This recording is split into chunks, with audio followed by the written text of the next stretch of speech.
Throughout the ages, cities have formed the heart of our societies. Originally developing in highly fertile regions as centres of trade, the cities of today are home to more than half of our planet's population and play a more fundamental role in shaping our progress than ever before. Transcending the ages, our cities must continually flex, adapt and evolve if they are to remain the productive and thriving centres that billions of us call home.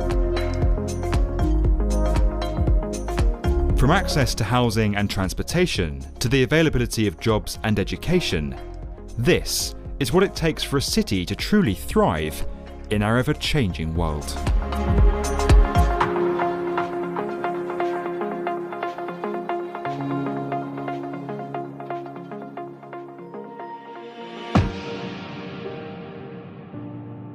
For thousands of years, it was geography that dictated where cities developed.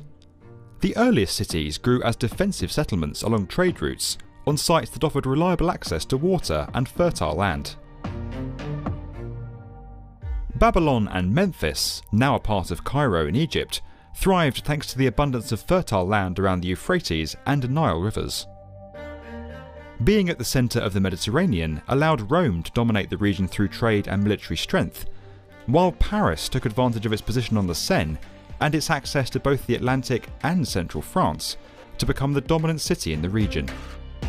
While our cities have long been centres of regional influence, it was the Industrial Revolution that expanded the sphere of influence a city could have. As technology began to develop, millions began moving into urban areas, attracted by the opportunities these centres offered.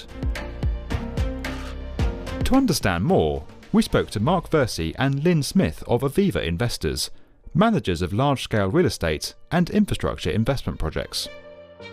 Well, the Industrial Revolution was all about automation, factories, getting much more machines, use of chemicals.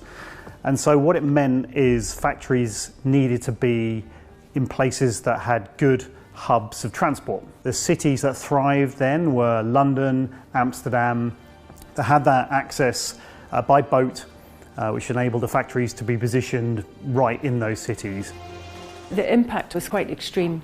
Suddenly you had a huge influx of people and they needed to be accommodated, so suddenly a city had to grow, develop, so there was a huge strain on everything the city had.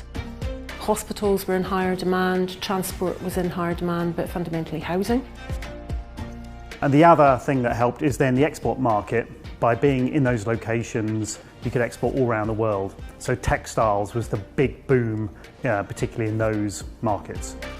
It became very difficult and the cities themselves had to change. Suddenly planning became a big thrust of what a city was, and they had to start planning out streets. So Paris is a really good example of that, where they developed the arrondissements and actually had a network spanning out from the Arc de Triomphe in a sort of series of circles and concentric circles. Suddenly town planning became really, really crucial. And if you didn't actually plan your city didn't work, it failed fundamentally. As industry took hold around the world, a city's ability to move materials and the many products they created became key to their success. Detroit and Pittsburgh in the United States boomed during this period and throughout the 20th century. Access to railroads and the Great Lakes allowed raw materials to flow into the city, and products manufactured by their automotive and steel industries could reach markets far beyond their home state. Cities have to continually adapt to changing demand in the economy.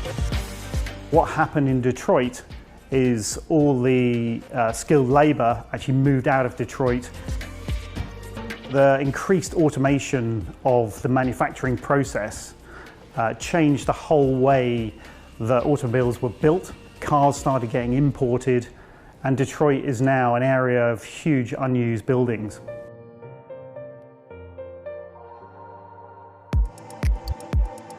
But now things in cities are changing rapidly again. Today, instead of iron ore being the commodity you need, it's now talented people. With the connected world that we live in today, talented people can live wherever they want. What cities need to do now is attract people who want to live there, to work there, to play there, and to learn there. The talent that people have to come up with new ideas, innovation, particularly in the fields of science, is what businesses are looking for today. Automation that's happening in all the processes means that lowly skilled workers can be replaced by machines. So what you're really looking for now is that higher education talent. By adapting and reinventing themselves to attract new industries, urban centres of all sizes can transform themselves into thriving centres of innovation and secure their success into the future. When San Francisco opened up to new industries, the city and wider Bay Area completely transformed. Today, it is recognised as one of the world's leading technology hubs. Needing to diversify its economy in response to a manufacturing crash in the 1990s, large parcels of former industrial land in Melbourne were developed into mixed-use precincts, leading to a boom in inner-city residential and commercial space, and giving the city a competitive edge over its rivals in attracting new and expanding industries. Dublin saw its outlook change when the government began offering tax credits and incentives to large corporations, allowing the likes of Google, Facebook, eBay and PayPal to establish their European headquarters in the Irish capital. If you can create a hub for an industry in a city, then you'll attract a lot of talent that work in that industry to come and work there. In Cambridge right now, we have created a hub around the station, which is becoming a big IT hub globally. We've got Microsoft there, Apple there, and lots of other businesses are increasingly coming to work in that area. So it's really becoming known for that sort of IT expansion.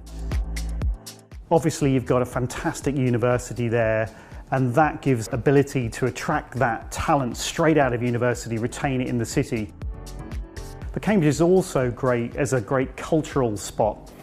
So people have great lives there. It's cheaper to live there, schools, hospitals, so it's kind of got everything.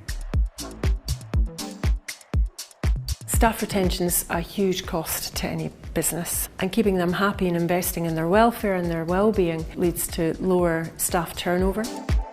So you have to offer them job expansion, creativity, so you have to continually evolve and expand, thinking ahead and encourage people to progress their career in one area.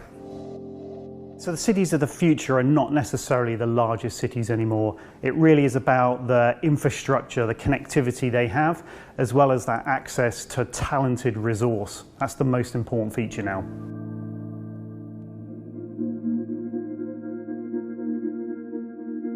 It's a really difficult question how cities can keep themselves sustainable. We've got all kinds of examples of where that hasn't happened. So we need to look to the future. What are the trends that are out there? I think as long as you're where there's good universities, the talent is flowing, you've got an opportunity to be successful. But if you don't keep attracting the right type of industries to come in, then anything can happen. And that's the great example of Detroit, obviously. Future-proofing's obviously, it's key. But we need to look within our buildings as well as what's happening in the wider infrastructure in a city. London has reinvented itself many times over the years, through the first industrial revolution, the second, and now you've got a thriving city in London, which is a massive service industry for the entire world. So London is probably the best example of a global city that's managed to reinvent itself through the ages. The main asset London has is the access to talented resource. A huge diverse range of people who live in London now. It attracts people from all over the world to come and work, particularly in the city, but also all of the service industries that are located and headquartered in London. Cities generate most of the tax revenue in every country, so you have to have cities performing at their best. That's where most of the people work.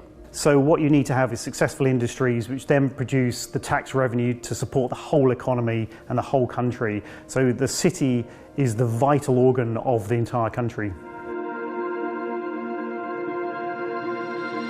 The best bit about my job is actually when you see people coming in and you see people enjoying it. You look at something like King's Cross, and I've watched that development for 25 years, and the first time I visited there it was very sterile, not a lot of people, and now you go along, you've got kids playing in fountains, there's yoga going on the steps at the canal. It's very vibrant and there's people enjoying the public realm, and then you have the corporate occupiers mingling throughout, and the whole thing just works. And for me that's what makes me get out of bed in the morning. The impact we can have on society is the most exciting thing. When we look at some of the schemes we've invested in, so a £300 million development in Manchester, we're changing something iconic, which is the Granada Studios, where Coronation Street was filmed in the UK, and we're now making that a multi-use office, residential, leisure centre, which is where people really want to live, work, play and learn all in one building, and that is a great example of a city of the future. The role cities play in our everyday lives and the economic and cultural influence they now exert means they are more important than at any other time in human history. And as our world continues to evolve, only cities that harness the powers of talent, clusters and scale will thrive. To learn more about what makes a city thrive, download the AVIVA Investors White Paper at the link below. If you enjoyed this video and would like to get more from the definitive video channel for construction, subscribe to the B1M.